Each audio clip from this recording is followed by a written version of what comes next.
Hello everyone, welcome back to my channel. Have you ever laid next to someone you love and felt more alone than if you were by yourself? It's a strange kind of silence, the kind that comes after laughter has faded, after conversations that once stretched deep into the night are now replaced by distracted scrolling and empty goodnights. And maybe, just maybe, there's a tiny whisper inside you that keeps asking, is she still mine? You notice things, not big explosions, but subtle shifts. She laughs at jokes that don't include you. She's distant, yet somehow full of life when she's not with you. You feel it in your chest before you can make sense of it in your mind. But then she says something, small, offhand, maybe even innocent, but it doesn't sit right. And somewhere deep inside, a bell rings. Because sometimes the betrayal doesn't come from a stranger. It comes from someone close, someone in your circle. And if she's cheating, the clues aren't always physical. They're linguistic, emotional. A shift in the way she speaks, in the words she chooses, in the sentences she doesn't finish.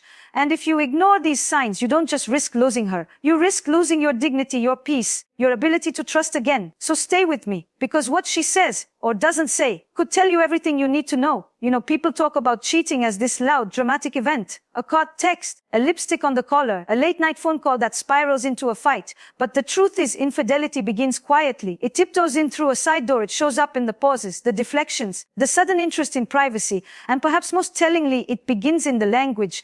Language is where intimacy lives. It's where relationships are built and also where they unravel. We often believe actions speak louder than words, but in my experience, the words, the exact phrases, the tone, the timing can be louder than anything, especially when the person you love is cheating, especially when the person they're cheating with is someone you know. Let's say this, you're a man in your 30s or 40s. You've worked hard. You've built something, maybe a home, a routine, a life with her. You've laughed together, fought together, shared secrets that you never told anyone else. But lately, something is off. You can't quite name it, but your gut is whispering. It starts with her saying, he's just a friend. 4 words, soft, harmless.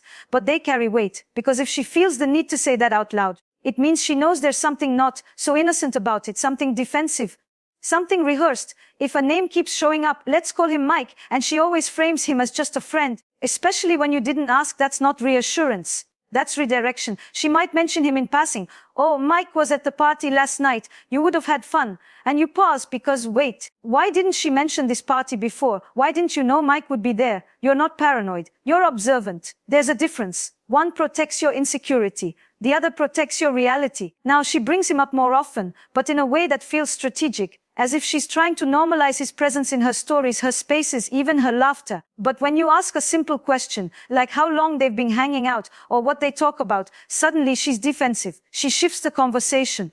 She makes you feel like you're the one acting crazy. This is emotional gaslighting, and it usually begins when there's something or someone to hide. And here's something you may not want to admit, but must you already know this guy? He's not a stranger. He's a friend, a colleague, a gym buddy, maybe even someone who's been to your house. That's why it hurts more. That's why your body tenses up when his name floats into the room like a scent you can't place. You've shaken his hand. You've laughed with him. And now he might be holding the hand of the woman you love. So when she says, don't be jealous, it's not like that, take a breath.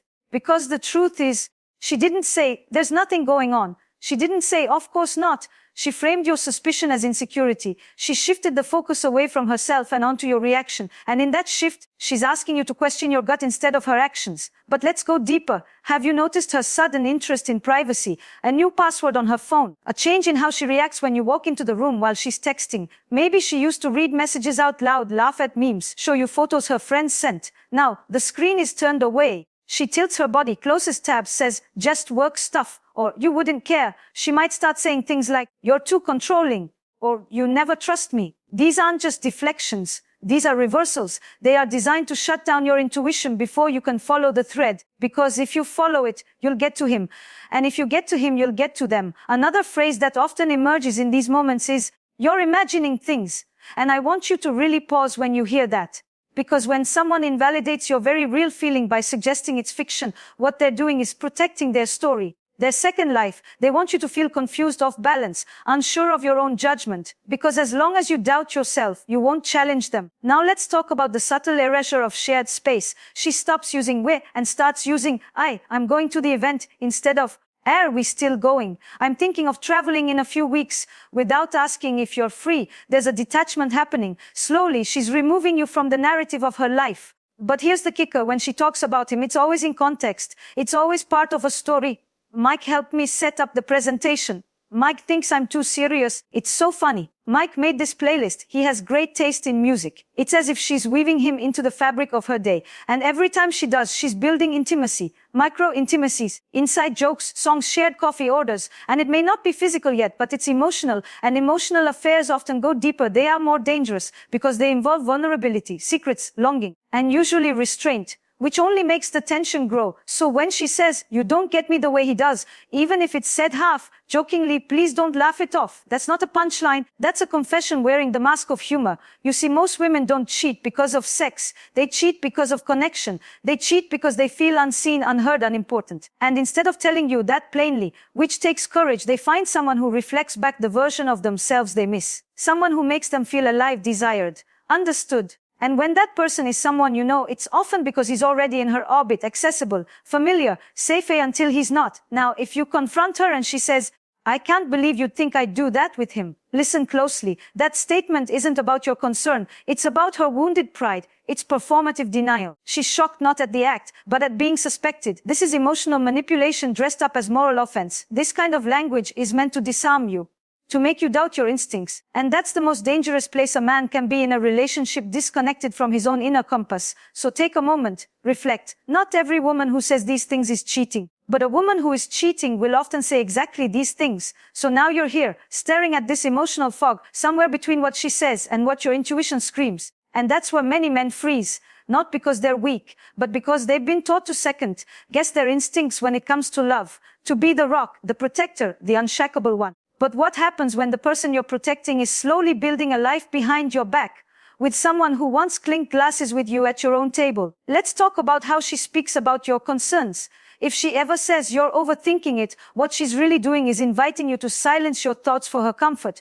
And that is dangerous, because relationships built on trust don't ask for silence, they ask for clarity, they invite transparency. Now you may begin to notice the emotional distance growing louder. She doesn't confide in you the way she used to.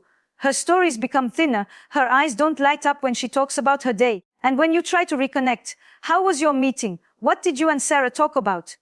her answers are clipped, generic. "Fine, nothing much, same old," but something in her posture says otherwise. Something in her distracted tapping, her half-listening replies, her quick glances at her phone, tells you that she's already somewhere else. And if you're honest, you know where. You just don't want to admit it yet. Because it's not just the words she says, it's the ones she no longer says. When was the last time she called you baby, love, or even by your name with warmth? When was the last time she looked at you, really looked, and didn't seem miles away? Here's a sentence that should never be ignored. "You've changed." She'll say it casually, maybe while folding laundry or in the middle of a disagreement.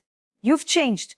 And on the surface, it sounds like frustration, but underneath it's a justification, a subtle rationalization for why she's emotionally somewhere else. "You've changed" often precedes, "I just don't feel the same anymore," and in many cases she already feels something, just not with you. I want to speak to the men who are in their 30s, 40s, 50s, even older. The ones who've been through enough to know that love isn't a fairy tale, but who still believe in loyalty, who give all of themselves, who stay through the storms. You are not stupid for trusting her. You're not naive for believing in her promises.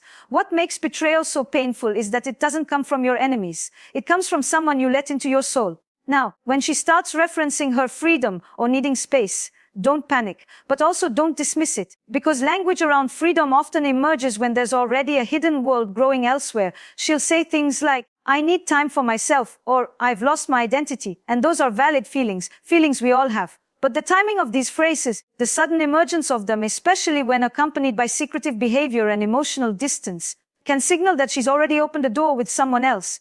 And that door is not just emotional, it's imaginative. She's imagining her life without you, with someone else, maybe with him. And here's where it gets twisted. That him might still be texting you, liking your posts, saying, "Bro, we should hang out soon." Maybe he's your old college friend, your coworker, her gym partner. That proximity makes it easier. It creates opportunities, casualness, normalized presence. But what she doesn't say is that while you're grilling burgers with him, she's wondering what it would feel like if he kissed her instead of shaking her hand. You see, emotional affairs aren't always plotted. Sometimes they sneak in through unspoken connection.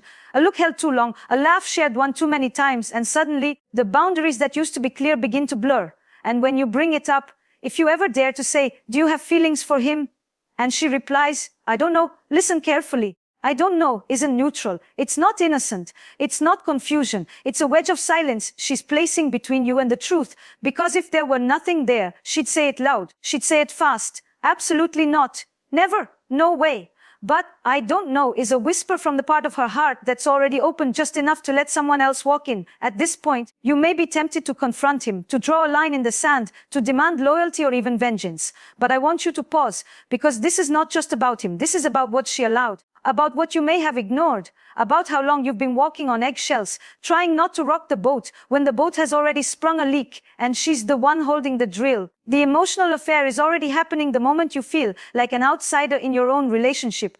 The moment she starts saying things like, "You don't support me," or "You never listen," even though you've been showing up day after day, trying to understand what changed. These words are not just complaints. They are often coded messages. She's not asking you to be different. She's creating a narrative to excuse what she's already doing. And you need to listen, not with panic, not with anger, but with clarity. Listen to how she shifts blame. How every conversation about us becomes about you, about your failures, your shortcomings, as if she's no longer a participant, but a passive victim of this relationship. And every time you apologize, every time you try harder, you feed the illusion that the problem is yours to fix. But it isn't, because sometimes the most painful truth is this: she wants to feel wronged. She needs it, because if she's the wounded one, then what she's doing isn't betrayal, it's escape. Let me be clear, cheating doesn't always mean she stopped loving you, but it often means she stopped fighting for you, for the connection, for the truth. And the most common phrase I hear from men in these situations is, "But I thought we were okay." Because love has a way of numbing you to slow change. We don't see the fade when we're in the middle of it. It's only in hindsight that we realize we were being moved out of the frame, quietly, gently, until all that was left was a blurred outline. So when she says, "He understands me," or "It's not what you think," or "You're making a big deal out of nothing," you must ask yourself, is she protecting the relationship or the affair? And that, my love, is a question only truth can answer. There's something uniquely cruel about being betrayed by someone who used to whisper your secrets, who knew the smell of your skin in the morning, who once said, "You're my home." And now, she looks at you like she's a guest, polite, detached, careful with her words, as if she doesn't want to wake a sleeping truth. But you're already awake, aren't you? Let's talk about what happens when you start asking real questions. When you say, "Are you seeing someone?" And she replies, "Why would you even ask me that?" Notice how that isn't a no. It's a deflection. She wants to focus the conversation on your suspicion, not on her actions. This tactic is subtle, elegant even. She wraps the guilt in silk, folds it into your own insecurities, and hands it back to you as if you created it. And when you press again, she might say, "I deserve to have friends. You don't own me." And she's right. Of course she is. Love is not ownership, but fidelity is not a prison. It's a promise, a mutual understanding. And in this moment, she's not defending her independence. She's defending her sacrecy. This is where the betrayal begins to take on shape, not as a single event, but as a series of choices. Late replies, deleted messages, new clothes, a different perfume, changed routines. And still she says, "You're imagining things." Here's what I want you to hear in that phrase. She needs you to doubt your reality, because her reality no longer includes you in the center. It's the emotional equivalent of ghosting while still living in the same house. Now let's speak about something even harder, your own silence. Because for many men, especially those who are committed, steady, loyal, there's a moment when you realize something is wrong and you say nothing, not because you're blind, but because you're scared. Scared of what it means if you're right. Scared that if you ask the hard questions, you might destroy the illusion you've built together. But here's the truth: the illusion is already crumbling, and you standing still won't stop the fall. When she begins to speak in terms like, "I just need to figure myself out," or "It's not you, it's me," she's laying the groundwork for a departure that's already begun emotionally, even if her body still sleeps beside yours. The most haunting part, she still smiles at you. She still kisses you goodnight sometimes. She still says, "Love you," over her shoulder, but it's automatic now, habitual, like muscle memory. And when you try to deepen the intimacy, when you plan a date, touch her lower back, whisper in her ear, she stiffens, hesitates, smiles with her lips but not her eyes. She has already redirected her emotional current elsewhere, and that current may flow towards someone you know. Someone who laughs too long at her jokes, someone who texts too quickly, someone who gives her the version of herself that she misses.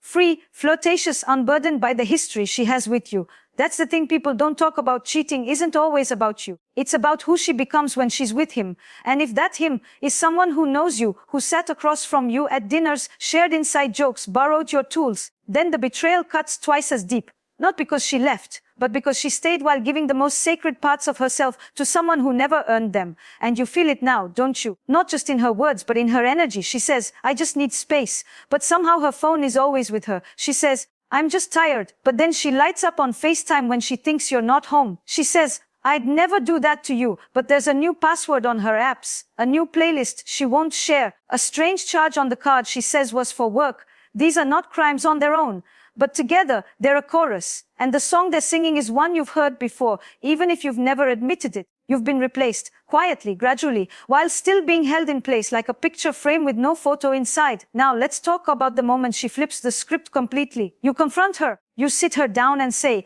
I feel like there's something between you and him. And instead of answering, she cries. She tells you that you have changed, that you don't see her, that you've made her feel invisible. And for a moment, you doubt yourself because you have been busy, you have been tired. Maybe you did miss the signs earlier. But let me tell you something, and please hear it clearly. Being imperfect is not a permission slip for betrayal. You do not deserve this because you were human. If she was unhappy, she could have spoken up. If she felt disconnected, she could have tried. If she needed something else, she could have chosen honesty. But she didn't. She chose to lie. And not just to you, but to the version of herself who made promises she now pretends never mattered. So when she says it's complicated, what she means is, I want to feel right while doing something wrong. When she says, it just happened, what she means is, I made 100 tiny choices that led me here, but I don't want to own them. When she says, you pushed me away, what she means is, I don't want to face the part of me that wanted to be caught. And you, my love, are standing in the wreckage of all the words she said and didn't say. But there's power here too, because now you see the truth. Now you know what your gut tried to whisper months ago, and you have a choice. You can fight for someone who has already emotionally moved out, or you can begin to reclaim your dignity, your peace, your power. Because trust me, the man who speaks his truth, even when his voice shakes, is always stronger than the man who stays silent in a storm that's already taken the roof. The hardest part isn't the confirmation, it's the process that leads up to it, the aching, silent unraveling of trust. The countless moments when your intuition whispered and you hushed it, when your chest tightened and you laughed it off, when she said, you're paranoid, and you wanted so badly to believe her that you betrayed yourself to protect her lies. But now the fog is lifting, and what's left isn't just betrayal, it's the echo of your own restraint. All those nights you turned over in bed, watching her scroll past midnight. All the morning she kissed your cheek out of habit, not desire, and still you said nothing, because deep down you hoped silence could save something truth might destroy. But silence doesn't protect love, it protects the illusion of it. Let's talk about the phrase she uses when she's already emotionally invested in someone else. You don't make me feel alive anymore. That one stings, doesn't it? Because you remember when you did, when your laugh was her favorite sound, when your arms were her safe place. But now she says it like it's your failure, like it's your job to keep a flame lit while she blows it out behind your back. What she's really saying is, I've felt something exciting elsewhere, and I've compared it to what we've built, and I've chosen the spark over the structure. But here's the thing about sparks. They fade. What remains is the fire you built over time, the one that took patience, kindness, late-night apologies, forgiveness, the one that fed itself, not just with desire, but with loyalty. And now, she's rewriting history. She's saying, we were never that happy, or you never really saw me. And suddenly, every memory you cherish starts to feel like fiction. This is called retrospective justification. She needs the past to feel false in order to justify her present betrayal. And it works, because when you love someone deeply, you question everything, especially yourself. But let me remind you of something vital. Your love was real. Your efforts were real. Your commitment, your time, your vulnerability, none of that was wasted, even if she used it to build a bridge to someone else. Now, if the affair becomes undeniable, if you catch a message, a call, a photo, a truth she can't spin, she may say something like, I didn't mean for it to happen. And it sounds soft, human, even tragic. But let's look closer. Cheating isn't a car crash. It doesn't just happen. It's not one slip. It's a staircase built one secret at a time. One glance, one lingering hug, one lie, one night. I didn't mean for it to happen is not remorse. It's regret for being caught. Because the affair was intentional. Even if it didn't start with desire, it grew with permission. Her permission. And perhaps, in a way, your silence allowed it to breathe longer than it should have. And if she says, but it didn't mean anything, be careful, because what she's doing is minimizing your pain so she doesn't have to feel the full weight of her guilt. She's telling you to swallow the betrayal as if it were small, when you know, in your bones, It was not. It meant something to you because it wasn't just sex. It was time, energy, intimacy, secrets that should have belonged to you. The parts of her she gave away piece by piece to a man who once shook your hand like a brother. There's a particular shame in realizing it was someone close because you feel foolish, exposed. You start replaying memories. Was that laugh too long? Did they stand too close? Were they already slipping away while you were still calling them friend? And now you see it all differently. That one night she dressed just a little extra. That weird tension when you walked into the room, that gut feeling you silenced because you didn't want to seem insecure. You weren't insecure, you were intuitive. And the tragedy is she didn't just lie to you, she made you lie to yourself. And now you're here, torn between confrontation and collapse, between anger and heartbreak, between trying to understand and needing to walk away. Let me offer you this: you don't need to catch her red-handed to leave. You don't need a confession, a screenshot, a blowout argument. You don't need to prove anything to anyone. Your pain is enough. Your clarity is enough. Your peace matters more than the closure she refuses to give. Because let's be honest, if she could look you in the eye, hold your hand and tell the truth, she wouldn't have cheated in the first place. She would have had the hard conversations.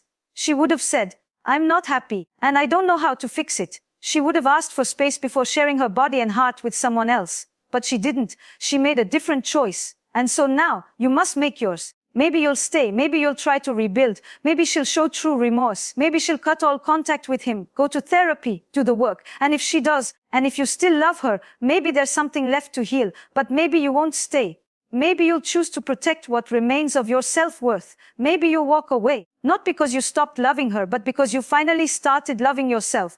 And either way, know this: the pain you feel now is not weakness. It's evidence that you loved deeply, that you trusted, that you showed up. And someday when this pain fades, and it will, you'll remember that you didn't break. You rose. There's a moment, usually quiet, often when you're alone, when you realize the person you trusted most became the one who cracked your foundation. Not with a bang, not with one grand betrayal, but with a slow erosion of honesty. Word by word, smile by smile, until nothing she said felt like home anymore. And now you're standing in the aftershock, not just of what she did, but of what it revealed about everything you ignored to protect her version of the truth.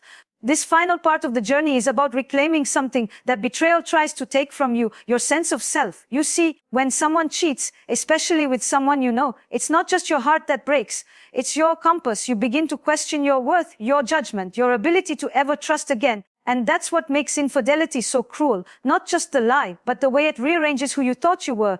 But let me remind you, her choices are not a reflection of your value. Her actions are not proof of your failure. Her affair is not a mirror, it's a mask, one she chose to wear because she couldn't face her own emotional responsibility. You were loyal, you showed up. You gave her love even when you were running on empty. That is not weakness, that is strength, that is character. That is the kind of man who rises no matter who tries to diminish him. So now, the question isn't, why did she do this? It's, what do I do with the truth I've uncovered? Because there's something sacred about truth. It doesn't always come with peace at first. Sometimes it comes with grief, rage, silence, but eventually it comes with freedom. You're free now to stop doubting yourself, free to stop asking why you weren't enough, free to stop twisting into someone smaller just to make her comfort more important than your dignity.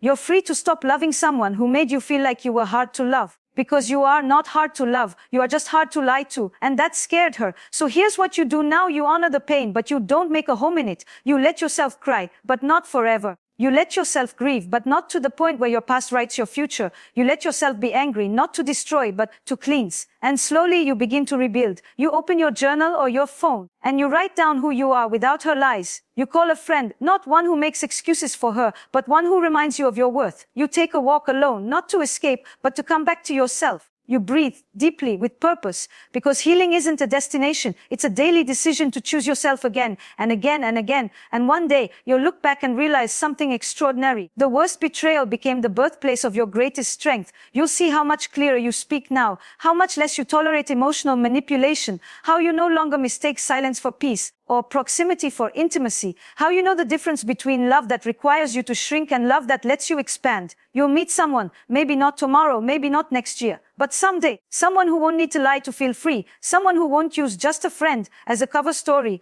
someone who will look at you and mean every word, not perfectly, not without flaws, but honestly. And when she says, I'm yours, you won't need to question it, because by then you will have already claimed yourself. This, right now, is your rebirth, not into a bitter man, not into a cynical one, but into a wiser one who knows that words matter, one who listens, not just to what she says, but to how he feels when she says it, one who protects his peace like it's the most sacred thing he owns, because it is. So if she said the things we've talked about, if she deflected, minimized, reversed blame, defended secrecy, erased your role, or said it didn't mean anything, hear me clearly, that was not love. That was a woman using language to cloak betrayal. And now you've unwrapped the truth. You are no longer in the dark. You are no longer confused. You are no longer tolerating half love dressed as devotion. You are a man who knows better, and that knowing will guide you. You may still love her, that's okay. But you do not have to stay with someone who dishonored that love. Let your next relationship be a reflection of the man you've become through this pain. Let it be with someone who says, I'm here, and proves it. Someone who doesn't say, you're crazy, but says, talk to me. Someone who isn't afraid of your suspicion because she has nothing to hide. This is not the end of your story, it's the start of your return. So rise gentle, but fierce, wounded, but wiser, broken open, but not broken, because she may have cheated with someone you know. But what you now know is that you'll never betray yourself again.